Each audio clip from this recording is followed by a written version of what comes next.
Hey everyone, for my project, I decided to cover Suva, which is the capital of Fiji and the Pacific Islands. So I'm just gonna go ahead and give you a brief history of Suva, but before that, I'm gonna give you some basic information. Suva is the capital city of the Republic of Fiji, and it is the largest and most populous city in the island of Fiji. It is also one of the largest islands, one of the largest cities, I mean, in the Pacific Islands. It's a harbor city, and it's situated on a peninsula, faces the Pacific Ocean. And this is basically how the city looks. And so basically, the city was established in the 1870s by Australian settlers, or basically when they came, they wanted to they wanted to set up an agricultural city because the soil was pretty good and the land was pretty flat. So they decided to turn the city into just a farming area. The main crops were cotton, sugarcane, and things like that. And like most places in the world, it experienced imperialism. The British Empire took over the area in the 1870s, took over the entire island of Fiji, and it made Suva the capital. The original capital was Lavuka, and they made Suva the capital in 1874. And British pretty much kept the area, the purpose of the area the same. It was also they also used it for farming, just like the Australians did. And sugar cane remained one of the biggest crops. And basically, the city Suva used to just basically look like just any other type of Pacific Island type area. A lot of vegetation, a lot of water, a lot of coast and stuff like that. So so basically, what makes Suva really I found this really interesting. What makes Suva really distinct from other places is that most of the people that were working in the lands came from other places, such as India, well, largely from India and other parts in Asia. 100,000 people came from Asia in under half a century, and this is probably the reason why today most of the people that inhabit the island are, either ethnic Fijians or Indian Fijians. So I found that really interesting. So today, Suva has a population of about 80,000 people, just under 100,000 people. It's basically a political hub. Most of Fiji's governmental decisions take place here, and it's basically like any Western kind of city. It has museums, stadiums, bars, TV stations. A lot of big universities.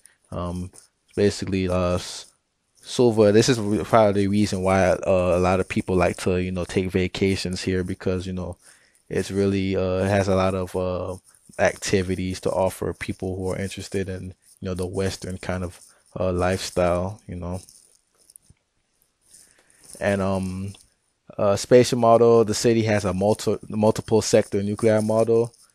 That's kind of the most common model that most of the cities in the world have today. It's the city is pretty much divided into six parts, you know, like any other area. Like it's gonna have its central business area, the central district. It's gonna have a military and police area. It has residential areas, and then it has areas specifically for things like education, recreation, like parks and museums and stuff like that. So that's basically how the city is divided up. And some of the problems that faces the city is that the government and the military has been at odds with each other for perhaps the last 2 or 3 decades. There's been four coups in the last 4 years. A coup is basically when the government gets overthrown. So there's been four of those in the last 20 years. Some nations never even have to see one. Like, but they've had four. So that must be really hard for people to, it must be really hard living in that area where the government's getting overthrown on an average of every 5 years. So, the armed force, it's always between the government and the military. It's not always violent, but there's always the force is always used.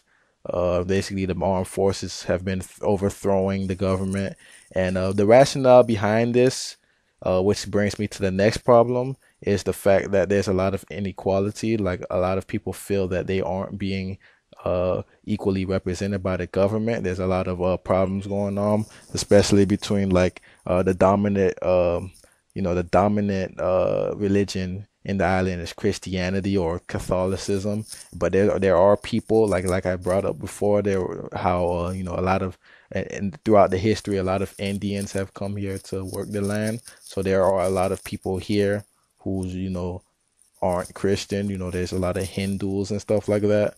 So, there's a lot of different kind of people in this island and not everyone's being represented equally. So this is probably the rationale behind, a lot of the unrest, the reason why the government is constantly being overthrown because people just haven't been entirely happy with it. And all of these problems seem to be connected to one another. I'm going to bring up the next problem, which is the fact that a lot of the workforce has been leaving. Like over the past 10 years, 100,000 people have left the island. And, who can blame them? Who wants to live in a place where the government is being overthrown on an average of every 5 years?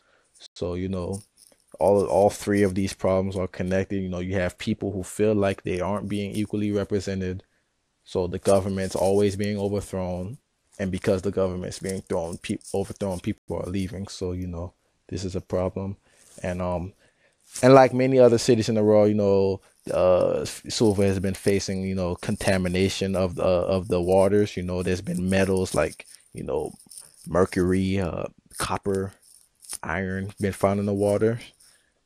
So, this is but this is compared to the other problems, this problem probably seems a little more minor, but, it's still a problem nonetheless. And there's also been a decrease in tourism, and this all goes back to the previous problem, like who wants to visit a place that's been, going through coups every 5 years, like, so, you know, as far as the future of the city is concerned, Suva, and along with the entire island of Fiji, it's a very beautiful place. They just really need to find a way to bring peace amongst the government and the people and the military as well. Uh, once there's no longer coups every 5 years. Hopefully, there's not coups at all. There shouldn't be any coups.